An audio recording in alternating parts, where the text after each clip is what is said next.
పానీపూరి బండి పెట్టి దగ్గర నుంచి చిన్న షాప్స్కి ఫుట్పాత్ మీద షాప్స్ పెట్టే వాళ్ళందరికీ జిఎస్టీ నోటీస్ వచ్చింది. లాకు చిన్నవాడు పెద్దవాడు అనేది లేదు.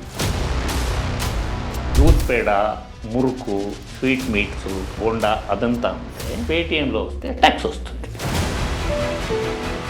నాది 40 దాటేస్తే జిఎస్టీ వస్తుంది అనే భయపడే అక్కర్లే. 40 దాటితే జిఎస్టీ తీసుకోండి, 50 చేయండి, ఓ కోటి చేయండి. సిజిఎస్టీ, ఎస్జిఎస్టీ, ఐజిఎస్టీ అసలు ఈ మూడింటికి తేడా ఏంటి? So there are 3 elements for governance purpose. Tax collect చేసేది గవర్నెన్స్ పర్పస్ అంటే గవర్నమెంట్కు ఫ్లో ఉంటుంది. జిఎస్టీ కౌన్సిల్ యొక్క ముఖ్య పాత్ర ఏంటి? Each state finance minister will be a member. Or rate of tax తక్కువ అయ్యేది, రేట్ ఆఫ్ ట్యాక్స్ ఎక్కువ, all decision by central authority called GST council. QRMP scheme అంటే ఏంటి? చిన్న వ్యాపారులకు, చిన్నకారు వ్యాపారులకు ఇది ఎలా ఉపయోగపడుతుంది? QRMP quarterly returns, monthly payment. GSTN యొక్క ముఖ్య పాత్ర ఏంటి? ఈ జిఎస్టిఎన్ అనేది హార్ట్ మాదిరి మనిషికు. Goods and services tax network. It's a portal.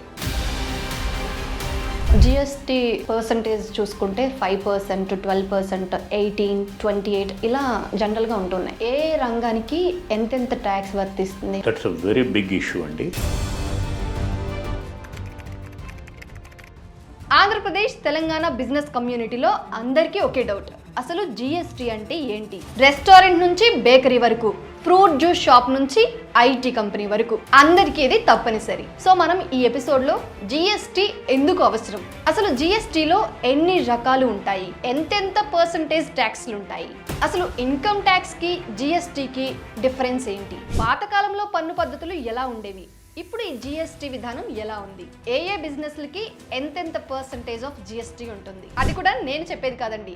ఇప్పుడు మనతో ఒక గెస్ట్ ఉన్నారు, ఎవరైతే గత 40 సంవత్సరాలుగా ఈ ట్యాక్స్కి సంబంధించి, జిఎస్టీకి సంబంధించి ట్యాక్స్ ప్రాక్టీషనర్గా ఉన్నారో వాళ్ళు మీకు ఈ జిఎస్టీకి సంబంధించిన పూర్తి సమాచారాన్ని గైడ్ చేస్తారు. సో వీడియోని స్కిప్ చేయకుండా పూర్తిగా చివరి వరకు చూడండి. ఈ వీడియో చూస్తున్న వాళ్ళలో చిన్న వ్యాపారులు కావచ్చు, పెద్ద వ్యాపారులు కావచ్చు, ఎవరు ఉన్నా సరే వాళ్ళకి అసలు ఈ వీడియో ఎంత ఉపయోగపడుతుంది అనేది చూస్తే అర్థమవుతుంది. మీరు క్లియర్గా ఫుల్ ఎపిసోడ్ చూసేయండి. అంతకంటే ముందు మీలో ఇంకా ఎవరైనా మన ఛానల్ని కొత్తగా చూస్తున్నా లేదా సబ్స్క్రైబ్ చేసుకోకుండా చూస్తున్నట్లయితే బాస్ వాలా అకాడమీ తెలుగు ఛానల్ని సబ్స్క్రైబ్ చేసుకోండి. బెల్ బటన్ ప్రెస్ చేయడం మర్చిపోకండి, ఎందుకంటే మీరు లేటెస్ట్ అప్డేట్స్ని, మన ఛానల్ నుంచి వచ్చే న్యూ అప్డేట్స్ని మిస్ అవ్వకుండా ఉంటారు. ఇక ఏమాత్రం ఆలస్యం చేయకుండా మురళీధర్ గారికి వెల్కమ్ చెప్పేసి పూర్తి సమాచారాన్ని తెలుసుకుందాం. సార్ నమస్తే అండి. సార్, ఈ రోజుల్లో మనం ఎక్కువగా వింటున్నాము, రీసెంట్గా కూడా కర్ణాటకలో చాలా చోట్ల మనం వినపడింది. యాక్చువల్గా ఇట్ ఈస్ రియల్ న్యూస్. అంటే చిన్న షాపులు వాళ్ళకు కూడా పానీపూరి బండి పెట్టి దగ్గర నుంచి చాలామంది చిన్న షాప్స్కి, ఫుట్పాత్ మీద షాప్స్ పెట్టే వాళ్ళందరికీ జిఎస్టీ నోటీస్ వచ్చింది. అసలు ఆ చిన్న షాప్స్ వాళ్ళకి ఎందుకు వచ్చింది అంటారు? అసలు ఆ స్టోరీ అంటే ఏం చెప్తారు సార్ దాని గురించి? 2017 నుంచి త్రూఅవుట్ జిఎస్టీని గురించి గవర్నమెంట్ చెప్తా ఉంది, అసోసియేషన్లు చెప్తా ఉన్నారు, వ్యాపారస్తులు వింటున్నారు, వ్యాపారస్తులు వ్యాపారం చేస్తున్నారు. ఇష్యూ ఏమి అంటే అంటే 1947 నుంచి బిజినెస్ వచ్చి we came to one level 1981. 2014 నుంచి డిజిటలైజేషన్ అనేది ఎక్కువైంది. వ్యాపారస్తులు డిజిటలైజేషన్కు చాలా వేగరా అడ్జస్ట్ అయిపోయేది, బట్ ట్యాక్సేషన్కు అడ్జస్ట్ కాలేదు. ఇష్యూ ఏమంటే 40 lakhs ట్రేడింగ్ టర్న్ ఓవర్, అంటే మీరు ఐటమ్లు కొని అమ్మితే 40 lakhs లిమిట్. సర్వీసెస్, సేవ, engineering services, man power services, beauty parlour, ఇదంతాను 20 lakhs లిమిట్లు వస్తుంది. 20 lakhs రిజిస్ట్రేషన్ చేసుడు. వస్తువుల్ని తీసుకుని అమ్మేవాడు అంటే ట్రేడింగ్ అంటాం. I by goods and cell goods, 40 lakhs limit. దీంట్లో అప్ టు 1.5 crores కాంపోజిషన్ అని ఒక స్కీమ్ ఉంది. వాట్ ఎవర్ ఈస్ అంటే మీది టర్న్ ఓవర్ ఏముందో 40 లక్షలు ఉంటే 1%, 1,49,99,000 వరకు 1% కట్టొచ్చు. దాని తర్వాత రెగ్యులర్ స్కీమ్కి పోతారు. రెగ్యులర్ స్కీమ్ అనేది సరిగా వినుకోండి, మేము తప్పు చేసేది మేము భాగీదారులు కాదు అనుకునేది పెద్ద తప్పు.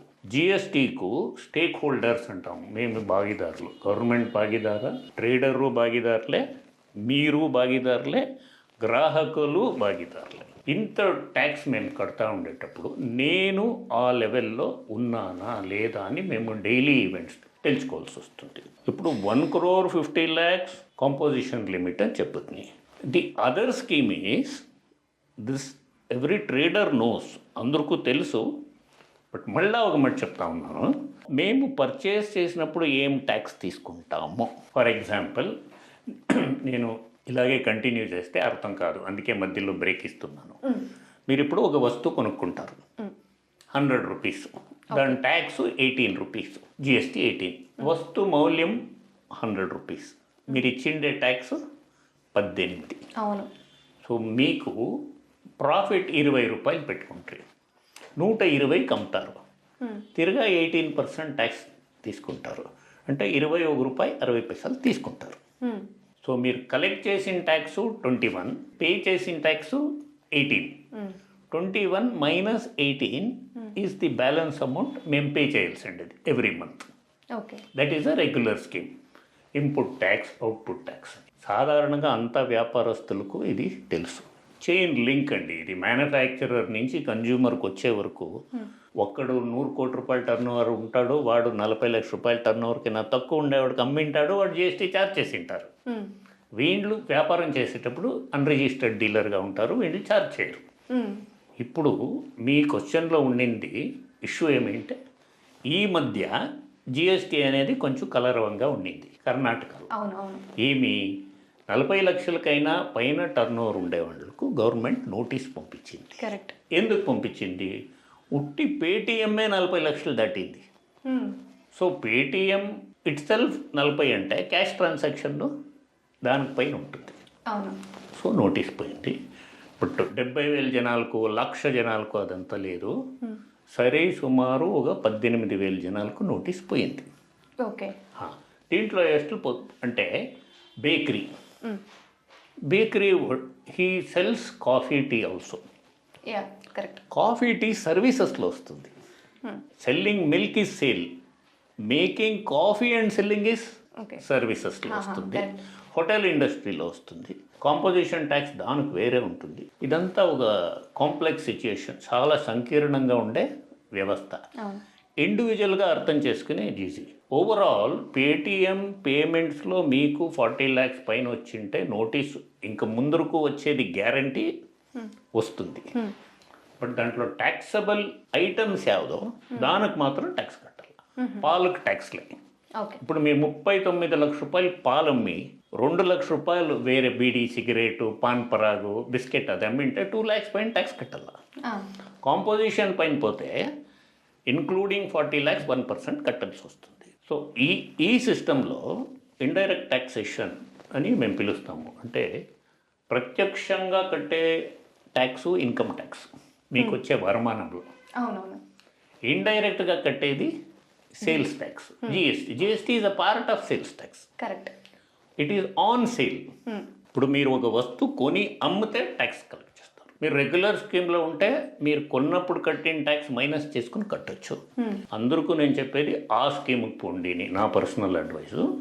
కాంపోజిషన్లో పోతే మీకు మరొక వ్యాపారికి మీ నుంచి కలెక్ట్ అయ్యే ట్యాక్స్ ఇన్పుట్ దొరికేది. సో ఈ ప్రాబ్లం ఉండేదాని నుంచి it is better everybody goes to regular scheme. Assess your product. మీరు ఉట్టి పాలు అమ్ముతా ఉంటే ఉట్టి పాలకు కేంద్రీకరణం చేసుకుని చూడండి. చిన్న చిన్న సిగరెట్లు 2,000 3,000 వ్యాపారం నెలకు, 5,000 వ్యాపారం నెలకు ఉంటే దాన్ని యూ షుడ్ అనలైజ్, మాకు ఈ వ్యాపారం కావాలన్నా వద్దా అని. ఇప్పుడు ఆ ఎగ్జాంపుల్ చెప్పింది కదండి, 39 లక్షల రూపాయలు పాలు అమ్మినాము, ఇంకా 1,01,000 రూపాయలు వేరే అమ్మినాను. ఇప్పుడు నేను 40 lakhs పైన కట్టాల్సి వస్తుంది. కరెక్ట్. సో 1,01,000 నాకు అవసరమా, ఈ బిజినెస్ అవసరమా అని చూడొచ్చు. అంటే మేజర్ ఏం అమ్ముతారు. ఇప్పుడు ఒక అపార్ట్మెంట్లో ఒక 200 houses ఉంటుంది. వాడు పాలు సప్లై చేసేవాడు, అపార్ట్మెంట్ వాళ్ళంతా పేటీఎంఏ ఇచ్చేది. కరెక్ట్. 40 lakhs టర్న్ ఓవర్ అయి ఉంటుంది. బట్ ఈ హ్యాస్ టు ఎక్స్ప్లెయిన్ చేయాల, నేను ఓన్లీ మిల్క్ సప్లయర్. బట్ దూద్ పేడ మురుకు, స్వీట్ మీట్స్, వడ, బోండా అదంతా ఉంటే పేటిఎంలో వస్తే ట్యాక్స్ వస్తుంది. They are all different tax items. So ఈ వ్యవస్థలో కన్ఫ్యూజన్ ఉంది. కన్ఫ్యూజన్ క్లియర్ కాలేదు. ఇప్పుడు గవర్నమెంట్ చెప్పింది we will look in to it అనేసి. బట్ మళ్ళీ మీ ఫస్ట్ క్వశ్చన్కి వస్తాను. చిన్న వ్యాపారీలు అంటే మీరు కానూను అంటే లాకు చిన్నవాడు పెద్దవాడు అనేది లేదు.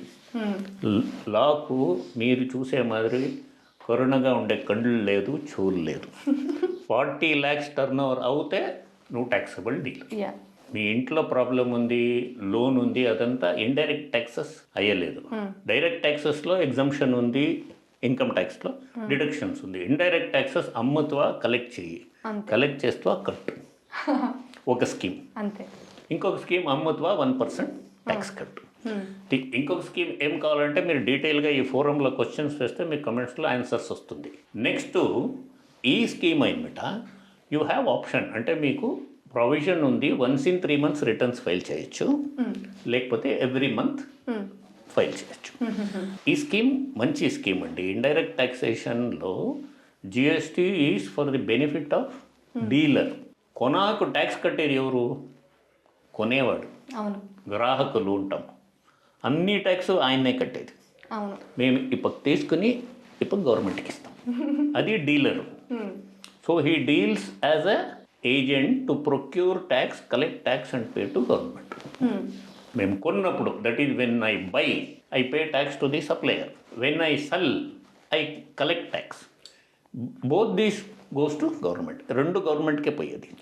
సో ఈ జిఎస్టీ అనే విచారంలో క్లారిటీ కావాలంటే, కంటెంట్ వైజ్ అర్థం చేసుకోవాలంటే 40 lakhs పైన టర్న్ ఓవర్ పోతే మీరు జిఎస్టీ రిజిస్ట్రేషన్కు లైబిలిటీ వస్తుంది. Up to 1.5 crores you have a provision to pay composition tax of 1%. దీనికంతా మెయిన్ ప్రశ్న సిరి గారు, హౌ డు యూ ప్రూవ్ 40 లక్షలకైనా కమ్మి ఉంది నా దీని అంటే I should have accounts to prove that I'm below 40 lakhs. ఇప్పుడు మాది ఏమైంది అంటే మా అకౌంట్స్ పేటిఎం దగ్గర ఉంది, మా దగ్గర లేదు. నేను ఏం సేల్ చేసినాను, you go and by some chocolates, he goes and by some other items, but everything goes to one dealer. So in Paytm accounts ఈయనకు 1st April 24 నుంచి 31st March 25 వరకు 42 లక్షల రూపాయలు పేటిఎం మూలకంగా పేమెంట్ వచ్చింది. ఇన్ డీటెయిల్స్ ఉంటుంది. ఉంటుంది. ఇప్పుడు దాంట్లో పాలు ఎంత, నాన్ ట్యాక్సబుల్ ఎంత, బిస్కెట్స్ ఎంత, చాక్లెట్ ఎంత, హార్డ్వేర్ ఐటమ్స్ ఎంత, పెయింట్ ఎంత అనేది మేము లెక్క పెట్టుకోవాలి. సో ఆయన నోటీస్ ఇవ్వచ్చు, నువ్వు అమ్మిందంతా ట్యాక్సబుల్ ఐటమ్ అని మా దగ్గర లెక్క ఉంటాం. అంటే పర్చేజెస్ అకౌంట్స్ చేసుకోవాలా, సేల్స్ అకౌంట్స్ చేసుకోవాలా. For a business man basic accounts is important. More important is అంటే చాలా ఇంపార్టెంట్ ఐటమ్ ఏమంటే చూపించే మాదిరి అకౌంట్స్ ఉండాలా. నాకు కాదు, నాకు తెలుసు 10 లక్షలు అయింది, 12 లక్షల వ్యాపారం, అది కాదు. ట్యాక్స్ అథారిటీస్కి చూపించే మాదిరి ఉండాలా, బ్యాంకుకి చూపించే మాదిరి ఉండాలా, ఇన్కమ్ ట్యాక్స్ అథారిటీస్ చూపించే మాదిరి ఉండాలా. చాలామంది స్మాల్ ట్రేడర్స్ ఈ మ్యారేజెస్ దానికి సప్లై చేసేటప్పుడు they supply everything, but billing is without tax. Some times payment happens with Paytm. So the Paytm person would have also explained what he has paid for. So crux of the issue, main issue ఏమిటంటే simple 40 lakhs turn over cross అవుతే register చేసుకోండి. Services వాళ్ళు అంటే సేవా క్షేత్రంలో ఉండేవాళ్ళు 20 lakhs turn over జాస్తి అవుతే register చేసుకోండి. This is the simple GST part. Now, digitalization, how it helps business ante definitely it helps, because carrying cash is a burden. Digitalization helps. Does Paytm charge anything from the shopkeeper? No. So shopkeeper benefits from Paytm. Only thing he has to do is registration కట్టుకోవాలా. ఇప్పుడు వ్యాపారం వృద్ధి కావాలా, అభివృద్ధి కావాలా అనే చేసేది. మేమేమన్నా కష్టంగా 40కైనా తక్కువ ఉండాలా అని కష్టపడి ఇంకొస్తుందా అండి? 40 దాటితే సంతోషమే. లాభం రావాలంటే ఈ year 20 lakhs, next year 30 lakhs, దానికి నెక్స్ట్ ఇయర్ 40 lakhs అవుతే we come under registration. It's a simple process. ముందు ఆ లిమిట్ జాస్తి కావచ్చు, but registration should not be held up. To stop progress. ఓ నాది 40 దాటేస్తే జిఎస్టీ వస్తుంది అనే భయపడే అక్కర్లే. 40 దాటితే జిఎస్టీ తీసుకోండి, 50 చేయండి, 1 కోటి చేయండి. వ్యాపారానికి మంచిది, మీకు మంచిది, గవర్నమెంట్కు మంచిది. కరెక్ట్. Okay sir. సార్, యూజువల్గా పాత పన్నుల వ్యవస్థకి ఇప్పుడున్న జిఎస్టీ విధానానికి తేడా ఏంటి, అసలు ఆ రెండింటి మధ్య దాని గురించి? అర్లియర్ మొదలు వ్యాట్ అని ఉండింది. ఏంటి sir? Value added taxation. Okay. దానికి ముందర సేల్స్ ట్యాక్స్ అని ఉండేది. జిఎస్టీ అనేది ఒక విశిష్టమైన వ్యవస్థ. All over India it is a single tax. మొదలు వ్యవస్థ ఆంధ్రాలో ఒక ట్యాక్స్ ఉండేది, కర్ణాటకలో ఒక ట్యాక్స్ ఉండేది. Each state government for collecting taxes. Inter స్టేట్ని సిఎస్టీ అంటూ ఉంటుంది, బట్ రెస్పెక్టివ్ స్టేట్స్. ఇప్పుడు state GST, central GST, IGST మూడే. All over India Kashmir to Kanyakumari single. Union టెరిటరీస్కు టర్న్ ఓవర్ చేంజెస్ ఉంటుంది, but otherwise normally all other states come under single tax, administered by single rule, governed by GST council in Delhi. As simple as that. That is the only difference. Okay sir. Sir, one nation one tax, దీని గురించి మీరు ఏం చెప్తారు? Earlier we had one nation 30 states tax. Now it is one tax. All over India single tax. Andhra man can buy from Karnataka and claim input credit. Interstate rates anta same untundi. There is no difference. C formula, F formula, exemptions claims adanta ledu. All over India one system, one nation one tax. ఇది ఏమవుతుంది అంటే tax on tax ఉంటా ఉండే మొదలు.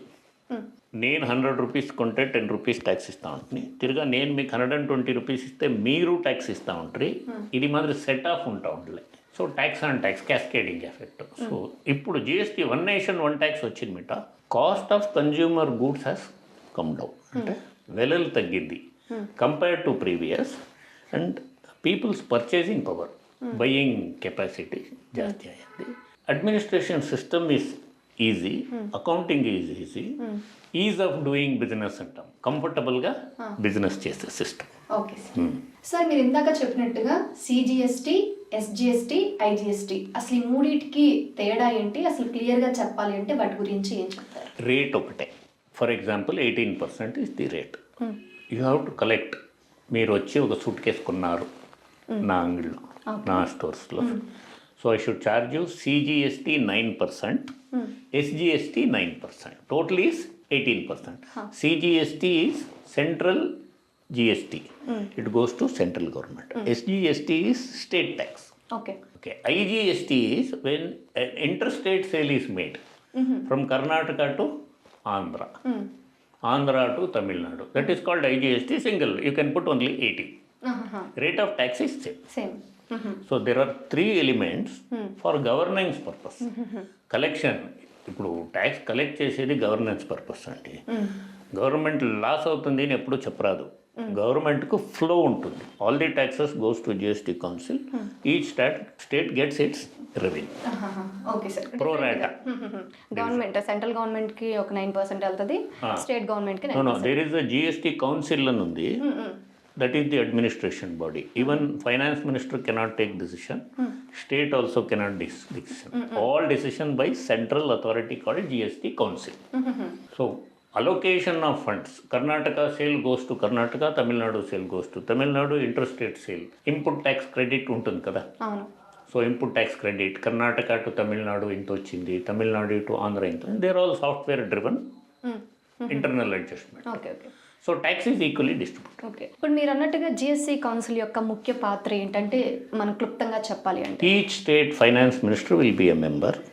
It's the council. It will have a chairman. And any changes that is necessary, extension of time, 30 days extended for filing returns, or rate of tax తక్కువ అయ్యేది, rate of tax ఎక్కువ, అంత decision is taken by GST council. యూజువల్గా GST percentage చూసుకుంటే 5%, 12%, 18, 28 ఇలా జనరల్గా ఉంటున్నాయి. ఏ రంగానికి ఎంతెంత ట్యాక్స్ వర్తిస్తుంది అంటే ఏం చెప్తారు sir? That's a very big issue అండి. ఎక్స్ప్లెయిన్ చేయాలి. There is a table. Okay. But broadly we can classify. Essentials 5%, non ఎసెన్షియల్స్లో clothes above 1000, toothpaste and other things come under different rate of taxes. Costly drinks, cigarette అదంతా on the higher rate. Car, ఐషారామి car అంటారు, అంటే luxuries. అది liquor comes under state subject. లిక్కర్కు GST వచ్చేలే. Liquor comes under respective state taxation. Andhra can have its own taxation, Karnataka can have its own taxation. అంటే different వాళ్ళు decide చేసి. Liquor is not a part of GST. There are about 36,000 items. So we cannot straight away explain which is 5, which is 12. We cannot classify. But the classification is made under essential, non-essential, luxury items. Okay sir. So యూజువల్గా 28% అనేదో ఉంది. Prohibitive items ఉంటుంది. Gutka, pan పరాగు. Prohibitive అంటే not good for public health and అనేసి, but still it is. ఇప్పుడు public health not good అనేది state revenue good. Liquor నుంచి tax వస్తుంది, కరెక్ట్. సిగరెట్స్ నుంచి ట్యాక్స్ వస్తుంది. So it will be on the highest side. It's like 28%. What ever tax you increase, that item consumption will not come down. Yeah, 28% పెట్టినా కానీ that is called prohibitive items. We increase the tax. State level taxation. But what is essential, life saving, it is kept under either no tax or 5%. Drugs, కొన్ని drugs, masks, sanitary pads, అదంతా essentials. Milk no tax. Very essentials, common man's requirement. గార్మెంట్స్లో less than 1000, more than 1000 అని ఉంటుంది. So ఈ important tailoring వాళ్ళు, boutiques ఎవరైనా చూస్తూ ఉంటే గమనించుకోండి. మీది 20 lakhs టర్న్ ఓవర్ జాస్తి అవుతే రిజిస్ట్రేషన్ వస్తుంది. చాలా మంది టైలరింగ్ సర్వీసెస్లో ఈ పేటిఎం అది మాదిరి పేమెంట్స్ తీసుకుంటారు. Nowadays you know better, designing a blouse is costlier than cost of the blouse. Correct. Designing the saree is costlier than cost of the saree. All these people come under taxation. Okay, అంటే tailors, బటిక్స్ persons కూడా ఖచ్చితంగా tax వస్తుంది. yes definite 20 lakhs cross అవుతే వస్తుంది సర్వీసెస్లో. Services అండర్లో GST registration చేసుకోవాల్సింది. Boutiques వాళ్ళు కూడా గుర్తుంచుకోండి. బొటిక్స్ రన్ చేసే వాళ్ళు, టైలర్స్ కూడా ఖచ్చితంగా రిజిస్ట్రేషన్ అయితే చేసుకోండి, జిఎస్టీ రిజిస్ట్రేషన్. లేకపోతే తెలుసు కదా మళ్ళీ ఏం జరుగుతుందో. If you have any questions మీరు ఈ ఫోరంలో అడగండి, and you can refer them to us also, we'll reply. Okay sir. So మీకు ఏమైనా డౌట్స్ ఉన్నా జిఎస్టీ రిలేటెడ్ ఎలా చేయాలి ఏంటి అనేది కూడా సార్ నెంబర్ నేను ఇస్తాను, తర్వాత డిస్ప్లే చేస్తాను. మీరు కాంటాక్ట్ కూడా అవ్వచ్చు. కావాలి మెసేజ్ ఓన్లీ. ఓకే, మెసేజ్ కూడా చేయవచ్చు. మెసేజ్ చేస్తే మీకు కావాల్సిన ఆన్సర్ అనేది వస్తుంది. సార్ యూజువల్గా బేకరీస్కి, రెస్టారెంట్స్కి ఎలాంటి రకమైన ట్యాక్సెస్ ఉంటాయి సార్? రెగ్యులర్ సిస్టమ్ అండి. Either you go for composition or నేను ఫస్ట్ ఎక్స్ప్లెయిన్ చేస్తే కదా 12%, 18%. బేకరీ అనేది మీరు చేసే కేకు, మీరే చేసి అమ్మేది, బ్రిటానియా బిస్కెట్, హార్లిక్స్ అంత ఐటమ్ ఉంటుంది. But reselling 12%, they are requested for 5%. Chances are there that it may become 5%. Chances are bright, but I'm not sure. But coffee, tea supply చేసేది బేకరీలో is a different item. It comes under services sector. This is the confusion. But bakery can go under composition up to 1.5 crores for 1%. అంటే reselling అక్కడే manufacture చేసి hotel services మాదిరి చేస్తే regular taxation స్కీమ్లో. Okay sir. యూజువల్గా మీరు చెప్పారు fruits, vegetables వాటిపైన జిఎస్టీ ఉంటుందంటారు. అంటే రోజు యూజ్ చేసే ఐటమ్స్ మీద, పాల మీద ఫ్రూట్స్ లేదండి. Fruits and vegetables there is no GST. పాలు లేదు. Okay okay. సో ఆ లిస్ట్లోనే ఇది కూడా ఉందంటారు. Okay sir. ఐస్ క్రీమ్కి ఉంది. Ice cream is a different rate of ఇది. They come under taxation. Okay.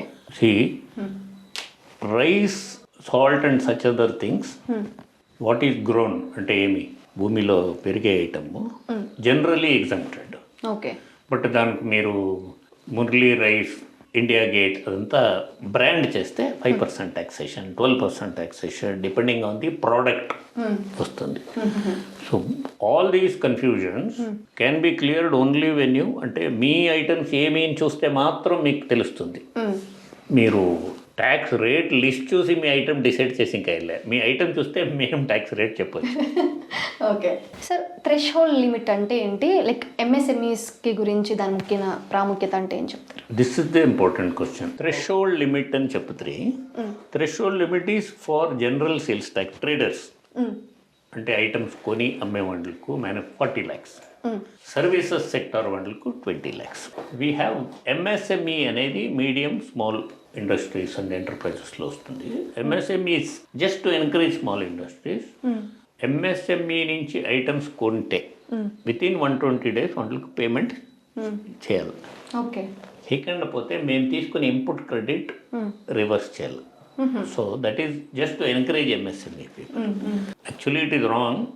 అంటే agreement is between you and me, why government should interfere అనేది ఉంటుంది. But to help MSME realise the money and working capital ఈజీగా ఉండి అనే దానికి rule చేస్తున్నాను. That is one of the major important GST thing in MSME. Otherwise all other things are same. Okay sir, QRMP scheme అంటే ఏంటి?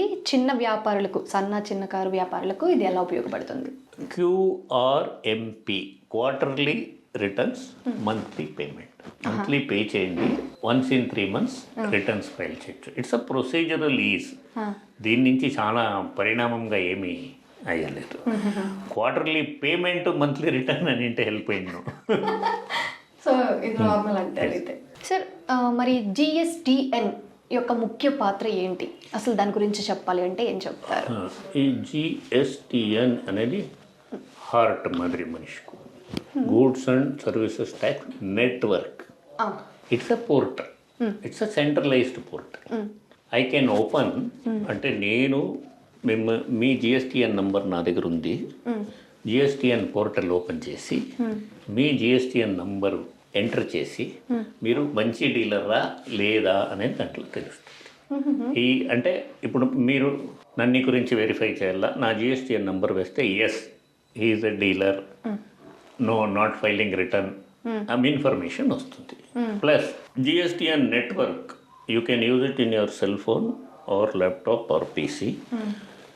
మీరు ఏమేమి కొంటారో, అంటే ఏమేమి వస్తువులు వ్యాపారంగా కొంటారో అదంతా జిఎస్టిఎన్ నెట్వర్క్ మీ అకౌంట్లో వచ్చి ఉంటుంది లిస్ట్. ఫర్ ఎగ్జాంపుల్, నేను మీకు అర్థం చేసే ప్రయత్నం చేస్తున్నాను, అర్థం చేసుకుని మీరు ప్రయత్నం చేయండి. యూ బై ఒక 100 items తీసుకున్నారు from 20 different people. All the 20 people upload their returns in your name. మీ అకౌంట్కి వస్తుంది, అది 2Aలో వస్తుంది. అంటే దాంట్లో ఒక్కడు రిటర్న్ ఫైల్ చేయకుండా పోతే మీకు క్రెడిట్ వచ్చిండలే. You have a provision to inform, అంటే ఆయనకి ఇన్ఫార్మ్ చేయొచ్చు, నువ్వు నాకు అమ్మిన గూడ్స్ అప్లోడ్ చేయలేదు, చెయ్యి. This GST goods and service tax అని అర్థమైంది. N is the network that helps you to check everything. Okay, government notice నెట్వర్క్లోనే వస్తుంది, రిప్లైను నెట్వర్క్లోనే ఇవ్వచ్చు. ఫేస్లెస్గా అంత పనులు ముగించుకోవచ్చు. Okay sir. సార్, ఇప్పుడు మీరు జిఎస్టీ అని చెప్తున్నారు అప్పటి నుంచి. ఇందులో అసలు చాలా ఐటమ్స్ ఉంటాయి, మరి వాటన్నిటిని ఎలా ఐడెంటిఫై చేస్తారు, ఎలా కనిపెడతారు? వాటికి సపరేట్ కానీ జిఎస్టీకి రిలేటెడ్ అంటే ఎలా చెప్తారు సార్ మీరు? జిఎస్టిఎన్ నెట్వర్క్లో it's a very wonderful network. HSN code అని ఉంటుంది, harmonised synchronised nomenclature. It is internationally decided number for each item. పెన్నుకు ఒక నంబర్ ఉంటుంది, పెన్ను క్యాప్కి ఒక నంబర్ ఉంటుంది, నిబ్కి ఒక నంబర్ ఉంటుంది, ఇంక్కి ఒక నంబర్ ఉంటుంది, పెన్ యాజ్ అ కంప్లీట్ ఒక నంబర్ ఉంటుంది. It's like a serial number decided in Brussels internationally. Okay, so that code has to be entered and ఆ కోడ్ మీకు జిఎస్టిఎన్లోనే దొరుకుతుంది. సపోజ్ మీకు ಯಾವುದೋ ఒక item HSN code you are not aware, మీకు తెలియదు, it will help you to find out. There are many number of chapters and books, all electronic goods, it will be in one continuous form. So this fact finding internet, factual internet services, all are available in this. దీంట్లో care తీసుకోవాల్సి ఉండదు. If one item has got, there is a difference in definition of an item. ఒక HSN code 5% ఉండి ఇంకొక HSN కోడ్లో 18 ఉంటే మీరు 5 use చేస్తే ప్రాబ్లం వస్తుంది. So this HSN code has to B checked properly and applied for. Okay sir, మీరు మొదట్లో చెప్పారు ఐటీసీ అని ఒక వర్డ్. అసలు ఐటీసీ అంటే ఏంటి, దానికి సంబంధించి ఇన్ఫర్మేషన్ అంటే ఏం చెప్తారు సార్? సింపుల్ అండి. ఐటీసీ అంటే ఇన్పుట్ ట్యాక్స్ క్రెడిట్. ఇప్పుడు మీరు కొన్నప్పుడు ఏం ట్యాక్స్ కడతారో అది మీకు input tax credit. Okay, imagine it is in your name in government. Output tax is when you cell. So input tax minus output tax are output tax minus input tax is your net tax. ఇప్పుడు మీరు 1 monthలో input tax ఎక్కువ ఉండి sales తక్కువ ఉంటే మీకు refund వస్తుంది, మీరు tax కట్టే పనిలే. It will show as credit in your account. For example, your input tax is 30 rupees, your output tax is 20 rupees. మీరు 10 rupees you need not pay, you file the return through GSTN. 10 rupees will be to your credit. Next month you can utilize. Okay sir, capital goods ఇంకా రా items ఉంటాయి కదా, రా materials, వాటి మీద ITC ప్రభావం ఎలా ఉంటుంది సార్? ఈ క్యాపిటల్ గూడ్స్ అనేది to make you understand investment, బండవాళం వేస్తాం పెట్టుబడి. దాంట్లో బిల్డింగ్, ల్యాండ్, మెటీరియల్, మెషినరీ అని ఉంటుంది. Land does not have any GST implication. Land పైన ఎవరైతే GST రాదు. మెషినరీస్ తీసుకుంటారు. అవును. 1 machinery may cost you 1 crore. Correct. And you are paid tax on that. You have to take it into input credit. And every time, for example, ఒక machinery తీసి మీరు దాని నుంచి ఒక 1000 ఐటమ్లు మ్యానుఫ్యాక్చర్ చేసి 12 months అమ్మినారు అంటే 12 months you can take the input tax credit. You can take immediately to your credit and pay. That is capital goods. But some of the capital goods, like vehicles, air conditioners for non-use, air conditioners for storage of food products is okay. Office air conditioners, so office fan, car, adanta input tax credit here, not eligible. What is used in production, you are eligible. What is not used in production, you are not. Production use చేయకపోతే మనకి లేదు. Okay. Reverse charge mechanism కింద ఈ ITC లెక్కలు అనేవి ఎలా ఉంటాయి sir? Reverse charge అంటే ఇప్పుడు you are unregistered dealer, I'm registered dealer. So మీరు యాజ్ అన్రిజిస్టర్డ్ డీలర్కి నాకు అమ్మితే మీరు ట్యాక్స్ కలెక్ట్ చేయరు. బట్ నేను దానిపైన RCM కట్టాల. రివర్స్ ఛార్జ్ మెకానిజం అంటే I should charge tax my self on the products, services. కొన్ని కండిషన్స్ పైన transport services, every transporter may not be a registered dealer. So where you have a taxable purchase, ఆ tax collect చేయకపోతే మేమే RCM అనే కాలంలో RCM unregistered purchases ఎంత ఉంది, eligible tax నేను ఇంత కడుతున్నాను, but that you can take it back as input tax credit. Okay sir, మరి GSTR1, GSTR3B ఇలా రకరకాలుగా ఉన్నాయి కదా సార్, వాటికి డిఫరెన్స్ ఏంటి? అసలు వేటికి వర్తిస్తాయి? GSTR1, GST అనేది కామన్. R1 అనేది మేము sales whatever we sell, మేము we have to file a return before 10th or 11th of every month. R1 దీనికి మేము GSTNకు కనెక్షన్ ఉంది. ఇప్పుడు అర్థం చేసుకోండి. R1 మా సేల్స్ మేము అప్లోడ్ చేస్తాము. 10 మందికి అమ్మినాము, 10 మంది రిజిస్టర్డ్ డీలర్స్కు అమ్మినాము, 15 మంది కన్జ్యూమర్స్కి అమ్మినాము, 10 మంది రిజిస్టర్డ్ డీలర్స్కు GSTN నంబర్ ఉంటుంది. ఆ నంబర్ మెన్షన్ చేసి అప్లోడ్ చేయాలి. కన్జ్యూమర్స్కి totally B2C, B2B, B2C. This R1 has to be uploaded. ఇది అప్లోడ్ అయిన తర్వాత after 2-3 days it will appear in buyers GSTN network that Murali is eligible for ITC because he has purchased. So నేను R1 upload చేయలేదు ఉంటే మా దగ్గర ఎవరు కొంటారో వాళ్ళకి ఇన్పుట్ ట్యాక్స్ క్రెడిట్ వచ్చేది. That is R1. 3B is monthly return, total purchases, total sales, net tax to be paid. So, and if you are paying under QRMP, quarterly you will file.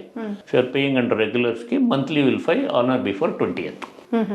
Okay sir, so ఇప్పుడైతే ఎపిసోడ్లో మీరు అసలు GST అంటే ఏంటి, దానికి ఏ వ్యాపారాలకు ఎలాంటివి ఉంటాయి, ఎంత పర్సంటేజ్ ఉంటుందని అయితే చెప్పారు. సో మనం నెక్స్ట్ ఎపిసోడ్లో అసలు ఈ జిఎస్టీని ఎలా అప్లై చేసుకోవాలి, ఆ ప్రాసెస్ ఏంటి, సో సిఏస్తో మనకు ఎలా కాంటాక్ట్ అవ్వాలి, వాళ్ళతో మంత్లీ టచ్లో ఉండాలా, సో దీని గురించిన పూర్తి సమాచారాన్ని తెలుసుకుందాం సార్. సో చూసారు కదా సార్ మనకి ఎంత క్లియర్గా అసలు జిఎస్టీ అంటే ఏంటి, ఐజిఎస్టీ అంటే ఏంటి, ఎస్జిఎస్టీ అంటే ఏంటి, ఇంకా చాలా ఉన్నాయండి ఈ జిఎస్టీలో. 1 కాదు 2 కాదు, నేను కూడా ఇప్పుడే తెలుసుకున్నాను సార్ అసలు అలా చెప్తుంటే. ఇంకా అంతేకాదు ఏ బిజినెస్లకి ఎంత పర్సంటేజ్ ఆఫ్ జిఎస్టీ ఉంటుంది, లేకపోతే అసలు జిఎస్టీ లేని సరుకులు ఏమున్నాయి, నిత్యావసర వస్తువులు కావచ్చు, వీటన్నిటి గురించి క్లియర్గా చెప్పారు. ఈ వీడియో మీ అందరికీ చాలా చాలా ఉపయోగపడుతుందని అనుకుంటున్నారు. ఎస్పెషల్లీ ఎవరైతే బిజినెస్ చేయాలనుకుంటున్నారో, ఆల్రెడీ చిన్న స్థాయిలో బిజినెస్ చేస్తూ ఉన్నారో, స్మాల్ స్కేల్లో, మీరు లార్జ్ స్కేల్లో మీరు చేయాలి అనుకుంటున్నట్లయితే కనుక ఖచ్చితంగా మీకు ఆ జిఎస్టీ పోర్షన్ ఏదైతే ఉంటుందో దాని గురించి తెలుసుకోవాల్సిన అవసరం చాలా ఉంటుందండి. అయితే నెక్స్ట్ ఎపిసోడ్లో ఈ జిఎస్టీకి సంబంధించి ఎలా అప్లికేషన్ చేసుకోవాలి, దానికి డాక్యుమెంట్స్ కానీ లేకపోతే మ్యాండేటరీ థింగ్స్ ఏమేమి ఉంటాయి, దానికి సంబంధించిన పూర్తి సమాచారాన్ని తెలుసుకుందాం. సో చూసారు కదా, ఇది ఇవాళ మన అప్డేట్. ఇలాంటి మరొక సరికొత్త ఇంట్రెస్టింగ్ అప్డేట్తో మళ్ళీ మీ ముందుకు వస్తాను. Signing off Shirisha. Boss Wala. Be the boss.